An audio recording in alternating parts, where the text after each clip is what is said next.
ოცნების ქალაქში პროექტის მეორე ეტაპის ფარგლებში 9 მრავალბინიანი საცხოვრებელი სახლი აშენდება, რომლებშიც 1077 ოჯახი მიიღებს კეთილმოწყობილ ბინას. გარდა საცხოვრებელი სახლების ტერიტორიაზე მოეწყობა საგანმანათლებლო და რეკრეაციული სივრცეები. მიმდინარე სამუშაოებს აჭარის მთავრობის თავმჯდომარე გაეცნო. სულხან თამაზაშვილის განცხადებით, ერთ-ერთი პრიორიტეტი რეგიონის სოციალურ-ეკონომიკური მდგომარეობის კიდევ უფრო გაუმჯობესებაა. აჭარაში ოცნების ქალაქის მშენებლობის მეორე ეტაპი აქტიურად მიმდინარეობს.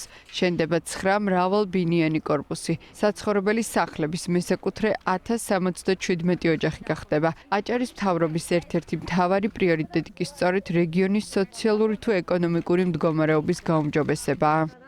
ოცნების ქალაქის პროექტის მეორე ეტაპი მიმდინარეობს ინტენსიურ რეჟიმში. დღეს ადგილზე გავეცანეთ ინფრასტრუქტურულ სამუშაოებს. მოგეხსენებათ, ცენტრალური ხელისუფლების მხარდაჭერით ბათუმში შენდება 9 მრავალბინიანი საცხოვრებელი კორპუსი, რომლის დასრულების შემდეგ 1077 ოჯახს გადაეცემა ბინა.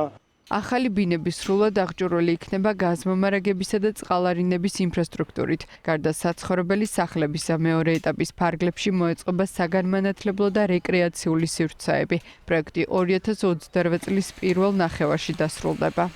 ეს განსაკუთრებული პროექტია, განსაკუთრებულია როგორც სოციალური მიმართულებებით, ასევე ეკონომიკური თვალსაზრისით. ვფიქრობთ, ადგილობრივ მოსახლეობას მიეცემა შესაძლებლობა იცხოვროს კომფორტულ და ასე ვთქვათ, სიცოცხლის ჯანსაღ გარემოში. სოციალური სახლების მშენებლობა აჭარის სხვა მუნიციპალიტეტებშიც აქტიურად მიმდინარეობს. ოცნების ქალაქის მშენებლობის პირველი ეტაპის ფარგლებში 312 სართულიანი საცხოვრებელი კორპუსი აშენდა. 582 ოჯახს ბინების საკუთრებაში გადაეცა. ეს ჩვენთვის დიდი ბედნიერება დღეს, რომ მე ამ მშენებლობას ვხედავ, პირველად შემოვედი და ამ ემოციას ვერ უმალავ, რა თქმა უნდა, ძალიან მიხარია. პირველად შემოვედი აქ და დავინახე და ძალიან გახარებული ვარ. ახთოვანებული ვარ, რომ მეორე ეტაპის უპრეცედენტო რამე მოხდა აჭარაში, რომ ასეთი რაღაცაები ხდება და შენდება. ოცნების ქალაქის მშენებლობა აჭარის მთავრობის მიერ ცენტრალური ხელისუფლების მხარდაჭერით ხორციელდება.